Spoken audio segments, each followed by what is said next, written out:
L'image que le développement d'une entreprise, c'est pour qu'elle gagne de l'argent, est vrai. Mais si vous voulez avoir une société qui sera pérenne, il vaut mieux qu'elle crée de la valeur. Et elle doit créer de la valeur pour ses clients, pour le système dans lequel elle est, pour ses employés, parce que sinon ils ne restent pas, rappelez-vous quand même, d'accord. Et bien sûr pour vous, parce que sinon vous arrêtez. La deuxième partie qui change, c'est que le côté je suis le patron, dictateur, qui dit c'est comme ça, on fait comme ci, est en train de changer. Le monde a amené un niveau de connaissance et de compétence chez les personnes qui travaillent dans nos entreprises, nos équipes. Elles ont besoin de s'exprimer. Et donc, il y a un moment, il faut savoir échanger, prendre l'information qui vient de leur travail, être plutôt un facilitateur superviseur que simplement un contrôleur. Et enfin, je pense que ceci est extrêmement important. Aujourd'hui, de plus en plus, nous ne pouvons pas, en tant que chef d'entreprise, penser que à notre entreprise. Nous sommes dans un ensemble qui s'appelle un écosystème et vous allez voir que les forces de travail, les conditions, les contrats, tout ça est en train de changer et ça transforme complètement notre environnement et c'est ceci qui fait que aujourd'hui, on doit se préparer à travailler avec des formes nouvelles, avec des employés internes ou externes et dans un environnement qui est en perpétuel changement.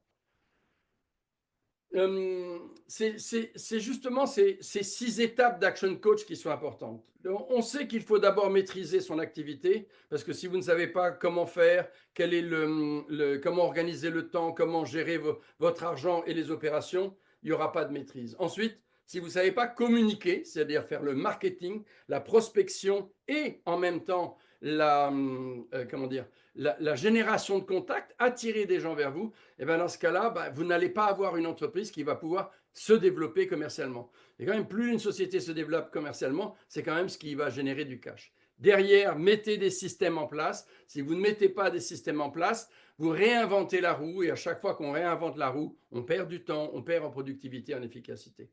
Et donc, une fois que vous avez ces 3 points-là, pourquoi on parle de l'équipe à ce niveau-là? Ne vous trompez pas, la gestion de la ressource humaine se situe à tous les niveaux dans une entreprise. J'ai coutume de dire que dans une entreprise, vous avez 2 problèmes. Soit c'est un problème humain, soit c'est un problème de communication. Et en général, c'est la combinaison. Mais l'équipe, c'est celle que vous devez développer pour qu'elle puisse s'occuper d'aujourd'hui, qu'elle puisse matérialiser votre connaissance, vos compétences. C'est cette histoire de l'entreprise qu'il va falloir préserver pour le futur et qui soit prêt à s'engager, d'accord, et à vous aider à rentrer dans cet avenir, parce que c'est dans cet avenir-là qu'il faudra aussi créer de la valeur. Et derrière, si vous arrivez dans ce cas-là, ce que l'on arrive à faire quand même à 96%, je crois que c'était la dernière statistique d'Action Coach, avec nos clients, eh ben, voilà, vous montez sur une dimension différente de synergie, d'acquisition, de développement, de multiplication. Et bien sûr, derrière, vous avez la liberté de faire ce que vous voulez, parce que c'est ça la plus grande des richesses, la liberté. Qu'est-ce que c'est qu'un leadership affirmé? C'est votre rôle d'être responsable, mais c'est aussi votre rôle d'être passionné. Et ça, je trouve que dans une entreprise, lorsque le leader est passionné dans ce qu'il dit, dans ce qu'il fait, il transpire ceci vis-à-vis de ses clients, mais aussi vis-à-vis de ses employés. Et une des erreurs, c'est de transpirer avec vos clients et pas assez avec vos employés. D'accord? J'ai mis juste entre parenthèses la notion de manager où on va peut-être être plus sur la compétence et la productivité des équipes. Mais j'aime bien qu'un manager soit aussi responsable et aussi passionné.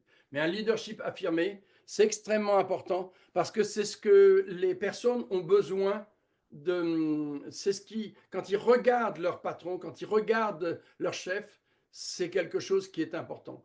Ils se sentent soutenus parce que la personne est responsable. Elle est responsable aussi de leur avenir. Ils mettent quand même une partie de leur vie entre les mains de ce leader. Et s'il est passionné, il va emmener les personnes dans un sujet, dans un thème, dans un service, dans un produit que les personnes aiment.